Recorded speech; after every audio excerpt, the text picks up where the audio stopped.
ఉన్న బంగారాన్ని విడిపించి ఆ రోజు ఆన్లైన్ రేటుకే మేము కొంటాం. Sharma gold company.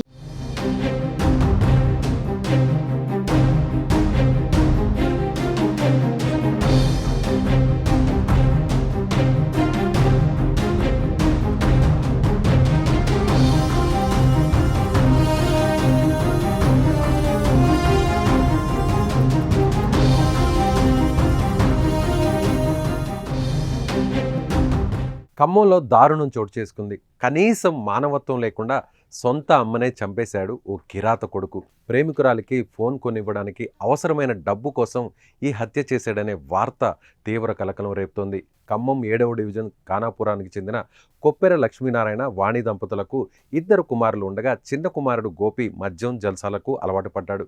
మంగళవారం మధ్యాహ్నం తల్లితో డబ్బు కోసం గొడవ పడ్డాడు. ఆమె డబ్బులు లేవని చెప్పడంతో ఆగ్రహంతో ఆమెపై దాడి చేశాడు. మెడలో ఆభరణాలను లాక్కునేందుకు ప్రయత్నించాడు. తల్లి ఎదురు తిరగడంతో గొంతు నులిమి దిండుతో ఊపిరాడకుండా చేసి చంపేశాడు.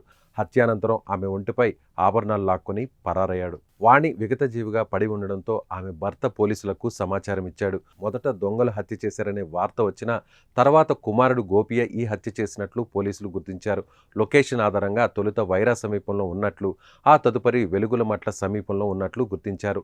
అతన్ని పట్టుకునేందుకు ప్రయత్నిస్తున్న క్రమంలోనే అతడు తల్లి పార్థివ దేహాన్ని చూసేందుకు హాస్పిటల్ వద్దకు రాగా బంధువులు ఆగ్రహం వ్యక్తం చేశారు. ఈ సమయంలో పోలీసులు అదుపులోకి తీసుకుని విచారించగా హత్య చేసినట్లు అంగీకరించాడు. గత 4 రోజులుగా తల్లిదండ్రులతో గోపీనాథ్ గొడవ పడుతున్నట్లు సమాచారం. డబ్బులు కావాలని వేధిస్తున్నట్టు తెలుస్తోంది. ఈ క్రమంలోనే మంగళవారం హత్య చేశాడు. డబ్బుల కోసం కన్న తల్లినే చంపిన దుర్మార్గుణ్ణి కఠినంగా శిక్షించాలనే డిమాండ్లు ఇప్పుడు సర్వత్రా వ్యక్తమవుతున్నాయి.